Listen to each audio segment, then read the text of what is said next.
alcohol and tobacco, those individuals that are frequent users of alcohol and tobacco are at higher risk for oral cancer. HPV, or human papillomavirus, is linked to oral cancer in the tonsillar area and the base of the tongue in those younger individuals. Basal cell carcinoma of the mouth typically occurs on the lips and has a raised, pearly border. Kaposi sarcoma is a lesion that is malignant and appears as raised, purple nodules or plaques that are painless. The hard palate is the most common site, and Kaposi sarcoma is most often associated with individuals with AIDS. Assessment of these patients, we want to make sure that we're assessing the patient's oral hygiene routine and any use of dentures or partials. We want to ask about any oral bleeding that occurs.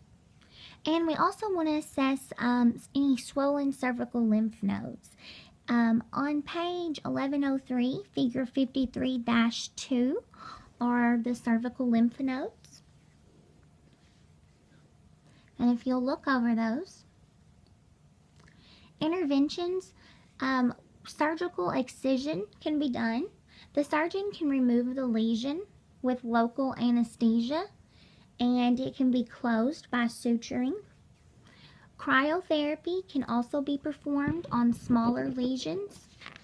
The patients undergoing large surgical resections should expect but may not have all of the following: temporary tracheostomy, oxygen and suctioning, a temporary loss of speech, frequent monitoring of vital signs, NPO until suture lines are healed. So supplemental feeding would be through a nasogastric feeding tube or TPN. An IV line for therapy for drugs and hydration. Possibility of surgical drains. Now, it's important to assess the patient's grade level of understanding and their ability to read and write for communication after the surgery. Now, surgeries can involve tongue removal, jaw removal, and or neck dissection with pharyngeal resection, depending on the severity of the tumor that's invading the bone and if there's any metastasis to the lymph nodes. Now, radical neck dissection includes removing all cervical lymph nodes on the side affected, as well as cranial nerve 11, the internal jugular vein, and the sternocleidomastoid muscle. Post-op care for these individuals includes a promotion of airway clearance, especially in those with tracheostomies. We want to make sure communication is available in some type. We want to protect the incision from infection.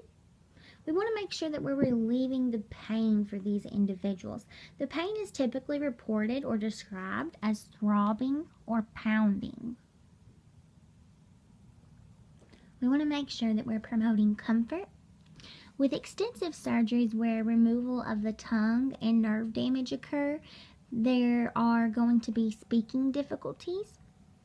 So we need to remember to be sensitive to these patients. Mouth care should be performed at least every 4 hours after the immediate post-operative phase. If skin grafting was done, we need to make sure we're assessing the site at least every 8 hours for infection and bleeding. Thickened fluids may be needed to prevent aspiration whenever the patient is able to have to begin oral liquids. Now, radiation or chemotherapy can also be used. Sun exposure should be avoided when patients undergo radiation, as well as any perfumed lotions and powders because of the possible skin sensitivity. You want to make sure with these patients that you are managing their airway, preventing aspiration, and removing secretions. What would you as a nurse need to do in order to prevent aspiration? You can search for that answer on page 1104. Okay. Assess for dyspnea due to obstructions and auscultate lungs. Perform oral hygiene every 2 hours for these patients, especially if they are immediately postoperative. Okay. Commercial mouthwashes and lemon glycerin swabs, those should be avoided because of the alcohol content and acidity. For chemotherapy, we want to make sure that we're giving the patient any antiemetics that are prescribed by the doctor. Now, as far as home care, we need to make sure that we're teaching these patients how to avoid infection because infections do occur. Xerostoma or dry mouth can occur, and dental decay occurs. Now, some of these patients may be going home with their tracheostomy, so trach care and suctioning might be required. Loss of taste occurs with chemotherapy. Now, it's important to know that this can be temporary or it can be permanent. Patients often do not like the taste of meat after chemotherapy, so it's important to instruct them that if they do have any taste changes with meat, they need to eat high protein foods. What are some high protein foods? The answer can be found on page 1107. The oral cavity should be inspected daily for redness.